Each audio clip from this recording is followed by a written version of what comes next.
같더라. 아멘.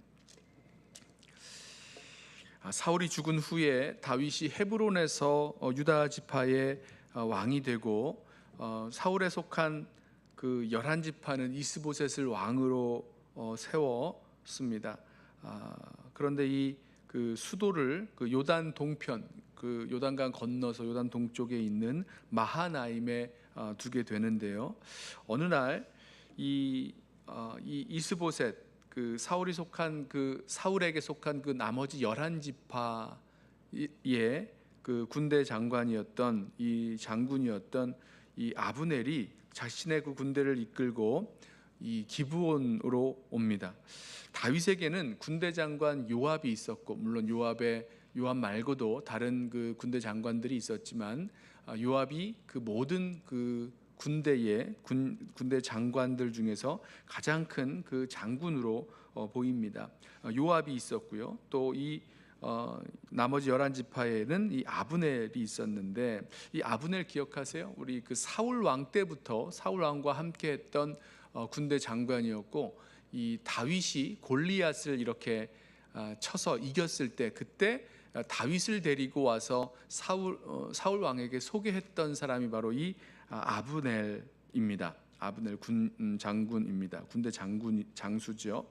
자, 이 아브넬이 자신의 군대를 이끌고 기브온 땅으로 오게 되는데, 생각해 보세요. 마하나임에서 기브온까지는 상당히 먼 거리입니다. 요단 동편, 요단강을 건너서 동쪽에 있는 마하나임에서부터 시작해서 그 땅을 지나서 요단강을 건너고 기브온까지 내려오게 되는데, 기브온 땅은 이제 베냐민 지파의 땅이기 때문에 아마도 어떤 관련이, 그 지역에 무슨 관련이 있지 않았을까, 그런 생각을 해보게 되는데, 아무튼 그 기브온 땅에서, 기브온의 그 못가에서 이 요압의 군대와 또 아브넬의 군대가 서로 이렇게 대면하는 그 상황이 벌어집니다. 그때 이 아브넬이 요압에게 우리 한번 겨루어 볼까? 우리 한번 붙어 볼까? 우리 한번 싸워 볼까? 이렇게 제안을 했죠. 처음에 이 제안은요, 어떤 의미에서는 그렇게 좀 심각한 전쟁을 벌이자라는 것이 아니라 어떤 이런 겨루기 정도의 그런 어떤 재미나 장난삼아 했던 그런 것 같습니다. 근데 이 요압이 아브넬의 그 제안을 받아들여서 서로 각자의 군대에서 싸움을 잘하는 사람들이겠죠. 12명씩 나오게 해서 그 젊은이들이 군대가 붙게 됩니다. 저 이해가 잘 안 되는데요. 상대방의 머리를 잡고 또 칼로 상대방의 그 허리를, 옆구리를 찔러서 일제히 그 12명씩 24명의 그 군사가 죽게 되는 상황이 벌어집니다. 왜 이렇게 했을까? 그 일로 유다의 군대와 또 이 나머지 11지파의 그 군대가 싸움을 맹렬하게 벌이게 되는데, 다윗의 군대가 더 승리했고 이 아브넬의 군대가 패하게 돼서 도망을 치게 됩니다. 그때 이 아사헬, 요압의 동생 중에서 아사헬이라는 동생이 있었는데, 그 아사헬이 그 빠른 발로 도망치고 있었던, 퇴각하고 있었던 아브넬을 맹렬하게 추격을 했고, 아브넬이 아사헬에게, 이 아브넬과 아사헬 사이에서는 서로 알고 있었습니다. 요압도 알고 있었고요. 왜냐하면 같은 군대 출신이기 때문이죠. 예전에는 한 군대였잖아요. 그런데 이제 나누어져서 한 요압은 이제 다윗의 군대가 됐고, 이 아브넬은 여전히 사울에게 속한, 그리고 이스보셋을 왕으로 세우고 나머지 11지파에 속한 그런 군대 장관이 되었죠. 서로 알고 있었던 상황입니다. 그래서 아사헬에게 나를 쫓아오지 말아라, 다른 사람을 다른 길을 좀 방향을 바꿔서 다른 사람을 잡아가라, 그래서 공적을 세워라, 이렇게 얘기를 했는데, 아사헬은 그렇게 하지 않습니다. 계속해서 아무 소리 하지 아니하고 그 아브넬을 쫓아갑니다. 아브넬이 정말 쫓아오지 말라 그래요. 내가 분명히 싸우면 너한테 이길 텐데, 내가 너를 죽이면 어떻게 너의 형, 그러니까 요압이죠, 아사헬의 형 요압 장군을 보겠느냐라고 하면서 이제 그만 쫓아오라고 합니다. 그래도 이 아사헬이 끝까지 포기하지 않고 계속해서 이 아브넬을 쫓아갑니다. 그랬더니 아브넬이 그 창 뒤 끝으로 이 아사헬을 찔렀는데 그 배가 찔려서 이 관통을 하게 되죠. 그리고 결국 아사헬은 죽고 맙니다. 저는 이 말씀을 읽을 때 머리에 그림 그려지는 게, 아사헬이 너무 빨리 뛰었기 때문에, 너무 빠르게 쫓아오기 때문에 그 창 뒤끝, 뭐 거기에는 창에 그 날카로운 촉이 없잖아요. 그럼에도 불구하고 너무 빨리 뛰어오는 이 아사헬의 그 배가 관통된 것이 아닐까, 그런 생각을 해보게 됐습니다. 자, 그렇게 전쟁은 맹렬하게 진행이 됐고, 해질 때쯤 돼서 두 군대가 양쪽 산에 멈추어 서게 됩니다. 아브넬이 요압에게 말하죠. 언제까지 이렇게 형제를 쫓아오겠느냐, 언제까지 형제 쫓기를 그치라는 명령을 내리지 않겠느냐. 사실은 이스라엘 군대, 원래 이스라엘의 한 형제들로서 같은 군대를 이루고 있었던 사람들인데, 어떻게 이렇게 형제를 죽이고 쫓는 일을 계속하겠느냐라고 하면서 싸움을 그만둘 것을 이제 권합니다. 그걸 원했어요. 그랬더니 요압이 하는 얘기가 무슨 말이냐면, 네가 아브넬, 네가 오늘 아침에 우리한테 싸워보자고, 겨루어보자고 이런 제안만 하지 않았더라면 우리는 이미 다 돌아갔을 거라고 이야기하면서 그 전쟁의 책임을 아브넬에게 돌립니다. 아무튼 이 일을 통해서 그날 해질 때가 되어서 그 싸움은 그쳐졌고 모두가 이제 자기의 처소로 돌아가게 됩니다. 아브넬의 군대는 이제 요단강을 건너서 마하나임으로 돌아가고, 요압의 군대는 이제 죽은 아사헬을 베들레헴에 장사하고, 그리고 이제 헤브론으로 돌아가게 됩니다. 돌아가 보았더니 다윗의 군대, 요압의 군대는 19명과 아사헬까지, 그러니까 20명이죠. 20명이 궐이 났고 20명이 없었고, 그다음에 한 360명 정도 되는 아브넬의 군대를 이렇게 죽인 것으로 파악이 되었습니다.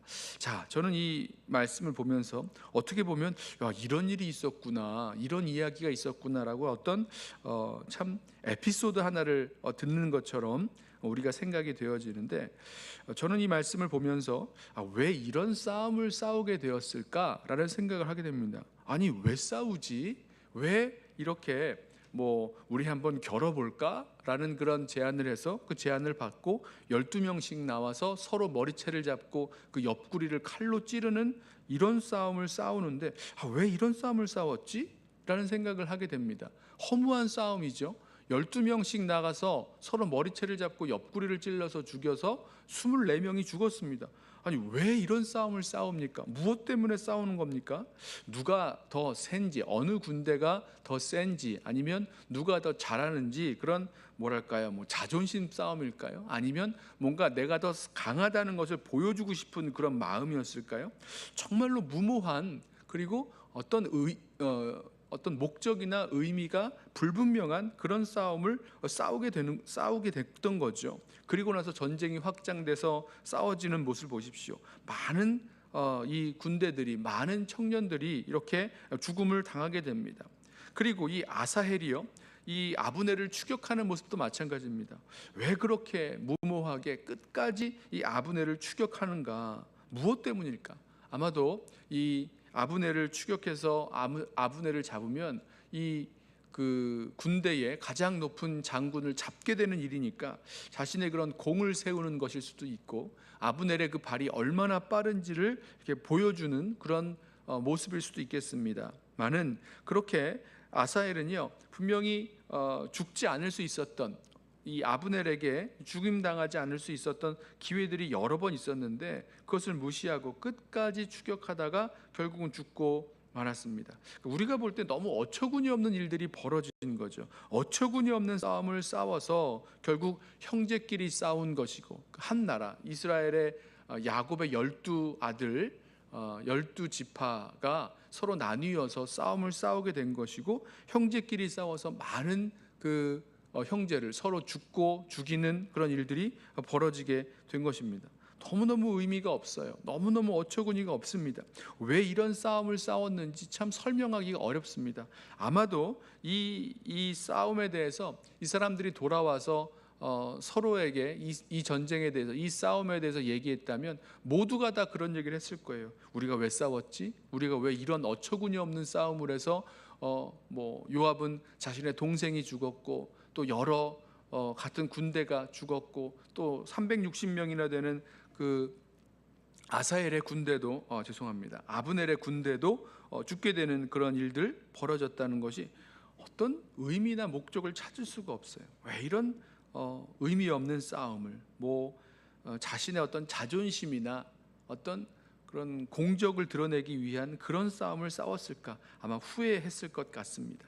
자, 그런데 이러한 싸움, 어떤 자기의 자존심을 세우고 자기의 어떤 것을 좀 드러내고 알려주기 위한 그런 싸움, 그런 싸움을 지금도 사실은 하고 있는 것을 다시 한번 생각해 보게 됩니다.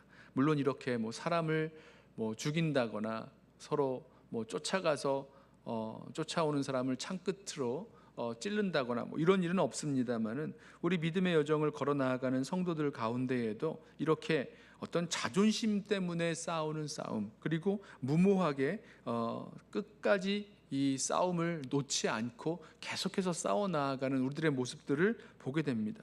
정작 싸워야 될 싸움이 있는데 우리가 믿음의 여정을 걸어가면서 이 악한 이 세상에서 우리를 공격해오는 그런 모든 유혹과 시험과 또 죄와 싸우면서 살아가야 될 터인데, 그런 싸움을 싸우는 것이 아니라, 정작 싸워야 될 싸움이 아니라 어떤 자기의 그런 자존심이나 자신의 명예나 자신의 어떤 우위를 드러내주기 위한 그런 의미 없는 싸움에 집착하고 거기에 붙들려 살아가는 것은 아닌지 우리 자신을 돌이켜보기를 원합니다. 그런 싸움을 싸우면서 계속해서 살아갈 수 있는 가능성이 저와 여러분에게 있는 거죠. 자, 오늘 이 아침에 이 짧은 에피소드 하나를 들어보면서 무모한 싸움, 그리고 의미 없는 싸움을 싸우고 그 결과 많은 사람들이 죽었고 형제가 형제를 죽이는 그런 비극이 벌어지게 된 것을 보면서 우리의 싸움, 우리의 이 겨루면서 나아가는 그 싸움이 어디에 있는지 우리 자신을 좀 돌이켜보기를 원합니다. 그리고 정말 싸워야 될 싸움을 싸우겠노라고 하나님께서 우리에게 맡겨주신 그런 선한 믿음의 싸움, 그리고 영적인 그 싸움을 잘 감당하면서 나아가겠노라고 우리 함께 기도하면서 나아가길 원합니다. 기도하겠습니다. 사랑과 은혜가 많으신 우리 아버지 하나님, 감사합니다. 이 아침에 주님 앞에 나와 기도하면서 또 말씀을 나눌 때에 주님, 이런 의미 없는 싸움, 형제가 형제를 치고 또 의미 없는 죽음을 당하고 또 죽이는 그런 어처구니 없는 일들을 우리가 함께 보았습니다. 주님, 우리의 삶 속에서도 이런 어처구니 없는 싸움에 집중하고 그 어처구니 없는 싸움들을 하느라 우리 인생의 모든 것들을 다 소비해버리고 생명까지도 잃어버리는 그런 어리석은 일 없도록 주여 우리를 붙드시고 인도하여 주옵소서. 정말로 싸워야 될 싸움, 믿음의 선한 싸움 싸우게 하시고 또 우리를 유혹하고 시험하고 넘어뜨리려는 그런 이 영적인 그런 도전 앞에서 우리의 믿음의 귀한 싸움을 잘 싸우며 나아갈 수 있도록 우리 모두를 붙드시고 인도하여 주옵소서. 감사하오며 예수님의 이름으로 기도드리옵나이다. 아멘. 이 시간에 먼저 오늘 주신 말씀 붙들고 기도하겠습니다. 행여 오늘 이 말씀에 나온 이 어처구니 없는, 의미 없는, 그리고 형제를 치는 그런 싸움을 싸우고 있는 것은 아닌가, 우리 자신의 모습을 바라보면서 우리가 정말로 싸워야 될 믿음의 선한 싸움, 그리고 유혹과 시험과 죄와 싸워 나아가는 그런 영적인 그런 싸움을 제대로 싸워 나아가는 우리들 되게 하여 주옵소서. 우리 이렇게 함께 말씀 붙들고 기도하겠습니다.